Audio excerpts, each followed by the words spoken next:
Okay, welcome to our presentation of The Body of Christopher Creed by Carol Palmucci. I'm Max Blaine. I'm Joshua Byros, and here's our presentation. We're very excited. Okay, so we did the Socratic seminar, and then we're doing the two 10-minute videos. Yes. So the first question for the first half of the book is: do you think Christopher Creed has special needs? Um, And I think we both mutually agree when we say that he probably most likely does have something, because he always feels like he needs to be neat and perfect, and has to keep everything in line. And I mean, yeah, like he might be special needs, or he just might be like very different in some way. Cause like you read the first part of the book, and he's like dopey, and like you you hear about everyone's stories about him getting beaten up by them, and it's like he's always getting punched and harassed, but he seemingly doesn't like take much notice of it almost. yeah, and he's very introverted. I mean, he did the map thing. Like, he went out into the forest and he went on a treasure hunt by himself. Is that yeah? Yeah. In the Indian. Yeah. And he just constantly gets bullied and picked on, to a point where, people are regretful when he goes missing. Yeah, and Tori especially, like he like has flashbacks consistently of him punching him in the Christopher Creed in the face. Which he doesn't react to, like you said. Yeah, exactly. And like he just overall like Christopher Creed just doesn't take notice of it at all. Oh, and in his diary, his like messy handwriting, which is barely legible to Allie, Tori, and Bo later in the story, and it's kind of a contrast to how he likes to keep everything neat, and his handwriting isn't the nicest, I guess. Yeah, kind of contradicts. Yeah. Yeah. Okay. Next question. Do you think Bo is lying about his identity to Allie and Tori, or is he just a different person? Is he saying who he is? Yeah, I think that also relates to another question we could have is like, which version of Bo is the real one? And so, like, I feel like if Bo is lying almost. I feel like he's not lying to Allie and Tori, but he's lying to like the school. Like, I think truly he's a good person, but rather be known for his tougher side. Yeah, and he fits in with the Boone group, the outcast of the book. And he's lied to the police before to get out of trouble, and he basically can lie to get whatever he wants. Like in the book, he steals a lot of things to get what he wants, I guess. And yeah, like when he goes in and like steals the diary from someone's house, like breaking and entering, and like it even says like, I've done it before, like broken into other houses. Yeah. I forget, I could find the real quote, but it says something along the lines of he goes into people's houses and he's like tried to do it before, but he's failed, but this time he actually did it. Like completed the act of stealing the diary. And then also like relating to lying, like he's just always seeming like when he's getting interrogated by like the police in the main, like, when he first gets the call, he like tells them, "Oh, I've never been inside the house. Like I didn't steal anything." And then Allie and Tori go to leave, and Bo has to stay back for a night and like stay detained. And Bo hands Allie the journal or the diary, like signifying that he went into the house and stuff. yeah, so he's not telling the truth there. And I mean, in the past, he's been a bully of sorts. Like he has told a part of how he bullied Christopher, where he pushed him off the bleachers and caused him to go to the hospital.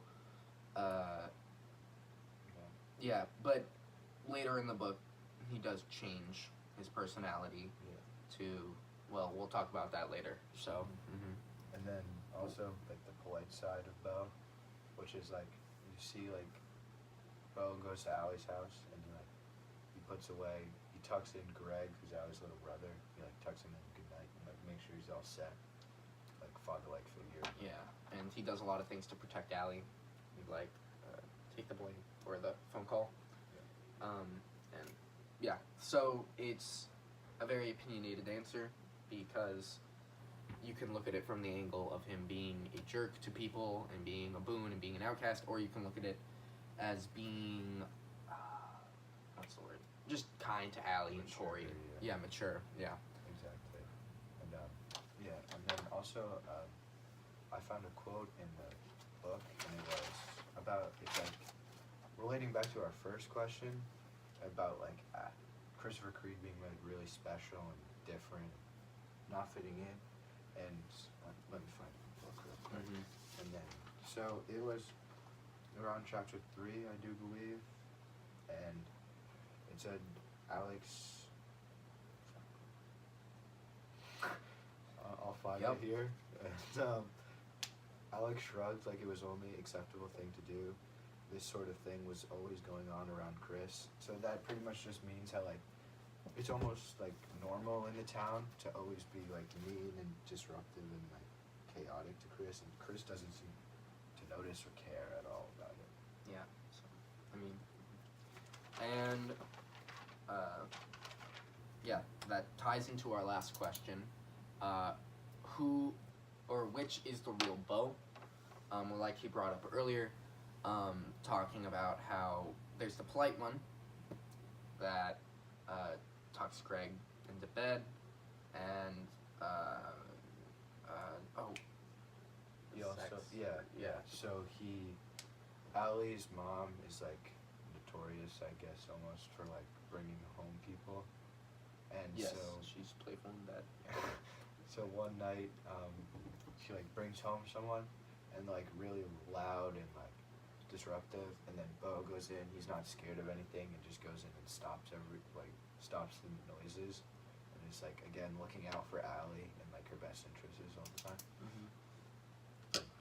And his treatment of Tori and Allie slowly through the book changes, but that'll again come up later. But then there's the monstrous side of him, which talks about the bullying of Chris, and Like you said earlier, sending him to the hospital. yeah, being of bad reputation, being constantly with the police. Just like being a boon in general, like their reputation is awful. Yeah, and And he's overall just like more of a bully than anything else, and like always in trouble, as he said previously. But also, so also what I wanted to talk about was like Chris is like, why do you think Tori, like I have my answer for this, but Tori feeling so bad about Chris, and what I would say is that he like, because he always gets these flashbacks of punching him in the face, and also finding the letter, which pretty much just said like about how it was Chris's letter that was on the email, and how Chris wanted a new life, like different people in his life, and now Alex and Tori, I believe, definitely Tori, I don't know about Alex, but how they were like the ideal person per se, so that was going on. And so I feel like Tori feels so bad about like being specifically mentioned in that like he just can't get over it, and I think that's also why he moved. And I mean, Tori's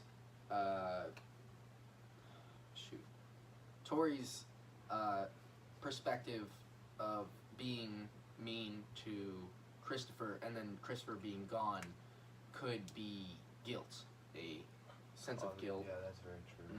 A sense of guilt that affected him into a way of feeling that it was his duty as a person that was mean to him to find him, to make sure that he was all right, to make sure that what he did did not affect him to a point where it caused him to commit suicide or run away. Yeah, or whatever, dude. And hopefully he doesn't excuse me, hopefully it didn't lead someone else similar to how Bo treated him to cause him to cause that person to kill him. Yes, exactly. Yeah, so that's the first half of the book. Yeah.